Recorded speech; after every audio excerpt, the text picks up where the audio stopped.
Hello guys, કેમ છો બધા? મજામાં? જય માતાજી બધાને. તો આજની સવાર થઈ ગઈ છે, તો હું હવે જાઉં છું નાસ્તો કરવા, અને નાસ્તો કરીને પછી હું ઓફિસ જઈશ.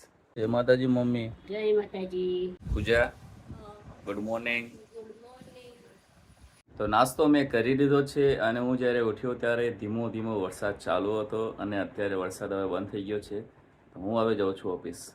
તો હું પહોંચી ગયો છું ઘરે, અને જલ્દીથી હું ફ્રેશ થઈ ગયો છું. આજે સવારે બહુ જ વરસાદ હતો, અને એટલો બધો વરસાદ હતો કે બધી જ જગ્યાએ પાણી ભરાઈ ગયા હતા. તો એના લીધે આજે બહુ જ ટ્રાફિકનો સામનો થયો છે સવારે, અને સાંજે પછી વરસાદ બંધ થઈ ગયો તો એટલે સારું હતું. તો મેં જમી લીધું છે, તો ચાલો હું જઈશ હવે મમ્મી પાસે, અને જોઈએ કે મમ્મી શું કરી રહી છે. આપણે જઈએ છીએ હવે મમ્મી પાસે. મમ્મી, હા બોલ બેટા. શું કરેશ?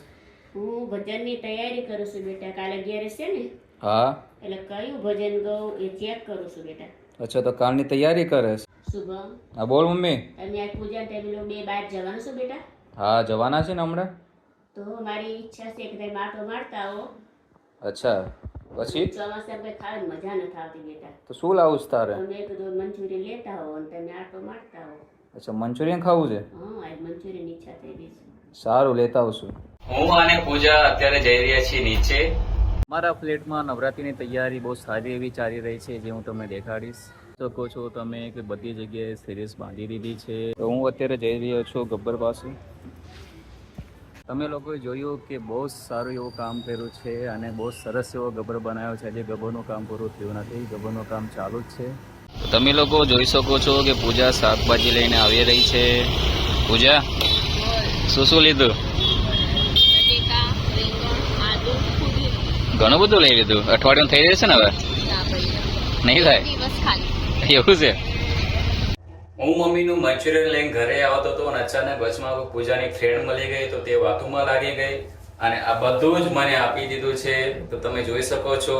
તો મમ્મીના મંચુરિયન સાથે સાથે બટેકા, રીંગણા બધું મારા હાથમાં છે. તો આવું જ થાય છે મારી જોડે. મમ્મીને મંચુરિયન આપી દીધું છે, અને હું હવે જાઉં છું નીચે, કેમ કે પૂજા મારી રાહ જોવે છે. અમારે જવાનું છે બહાર.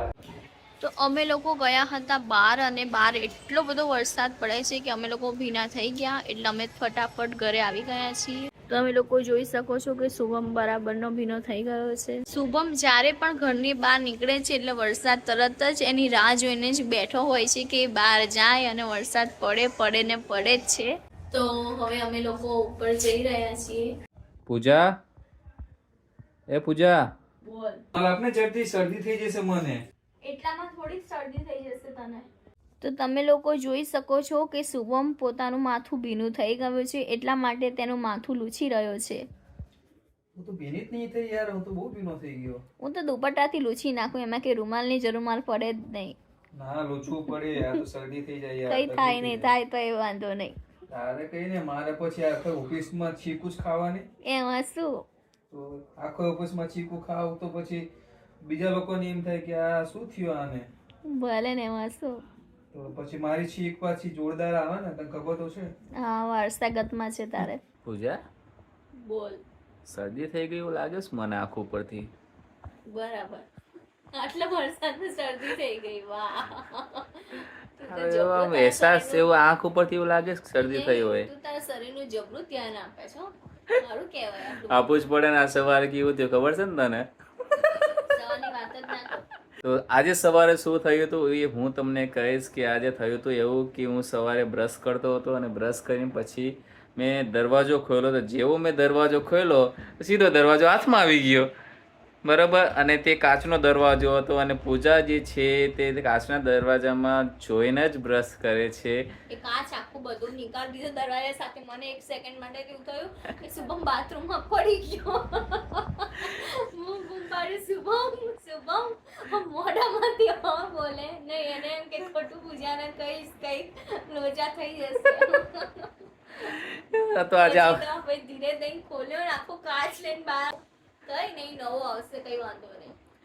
ખબર નહીં, હવે તો થઈ જાય. હવે આમ તો આમે ઘણો સમય થઈ ગયો હતો, અને કાટ લાગી ગયો હતો બરોબર સ્ક્રૂમાં.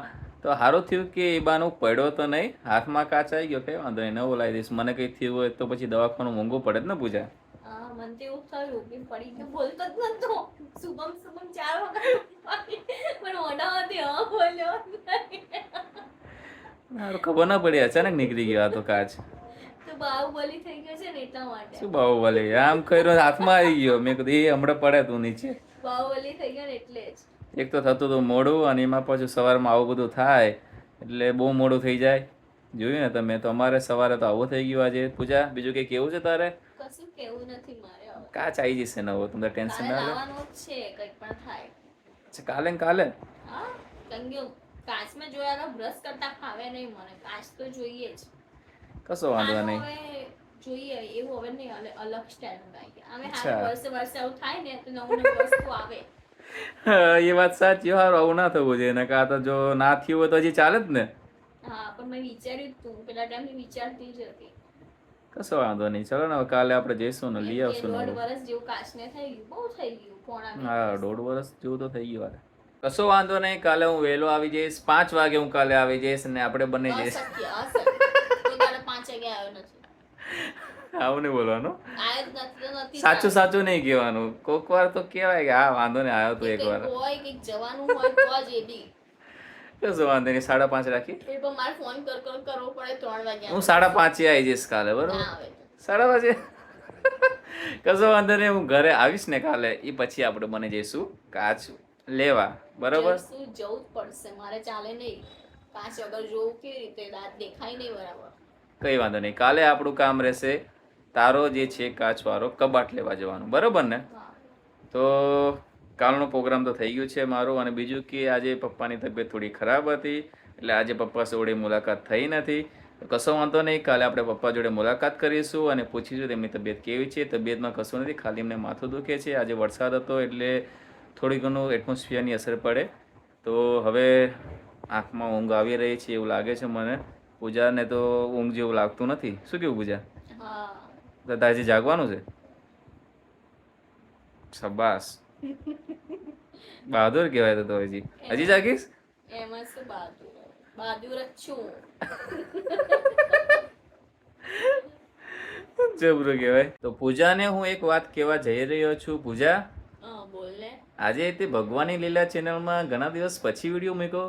હા, ઘણા ટાઈમ એટલે કે 1 મહિના ઉપર થઈ ગયું. રક્ષાબંધનમાં છેલ્લે વિડીયો મૂક્યો તો એક્ઝેક્ટ 1 મહિનો થઈ ગયો. મહિના ઉપર શું થઈ વાત ગયો. છે? મહિના પછી મૂક્યો.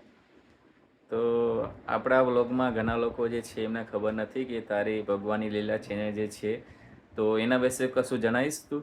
હા, આજે મેં શ્રાદ્ધ પક્ષ વિશે મેં બધું બનાવ્યો હતો વિડીયો, અને એમાં હું બધા ભગવાનના મંદિરો વિશે બી બોલું છું. કોઈ પણ મંદિર હોય છે તો તેનું મહત્વ શું છે તે મંદિરનું, કે બધા લોકો મંદિરે દર્શન કરવા કેમ જાય છે, તે મંદિરનું સત્ય શું છે, એકાદશી આવે છે તો તે ક્યારે છે, અમાસ, દરેક વાર્તા, તહેવારો, બધું સંપૂર્ણ માહિતી હું એ વિડીયોમાં એટલે કે મારી એ ચેનલમાં મૂકું છું. તો તમે એ ચેનલની મુલાકાત અવશ્ય લેજો. ભગવાનની લીલા ચેનલ છે. અને બીજી એક મારી ચેનલ છે પૂજા આચાર્ય 1807, જે મારી ફર્સ્ટ ચેનલ છે. એમાં હું મારા માતાજીના ગરબા ને બધું મૂકું છું, પણ હમણાંથી હું મૂકતી નથી એ ચેનલમાં, કારણ કે બધી ચેનલ સંભાળવી અઘરી પડી જાય છે. એટલે અત્યારે આજે ભગવાનની લીલામાં મૂક્યું, તો હવે કન્ટિન્યુ ચાલુ કરી દઈશ. તો તમે લોકોએ જોયું કે પૂજાને બીજી 2 ચેનલ પણ છે. એક છે પૂજા આચાર્ય 1807, જે એની ગરબાની ચેનલ છે, અને બીજી એક ચેનલ છે ભગવાનની લીલા, કે જેમાં ઇતિહાસનું બધું જણાવે છે તે. અને હજી અમારો પણ એક પ્લાન છે કે હજી નેક્સ્ટ ફ્યુચરમાં અમે હજી એક બ્લોગની ચેનલ બનાવવાના છીએ, કેમ કે બહુ બધા લોકોની ફરમાઈશો આવી છે કે શુભમભાઈ તમે હિન્દીમાં બ્લોગ બનાવો. જે અમે ગુજરાતીમાં તો જોઈએ જ છીએ, પણ કંઈ ખબર પડતી નથી કેમ કે અમને ગુજરાતી આવડતું નથી.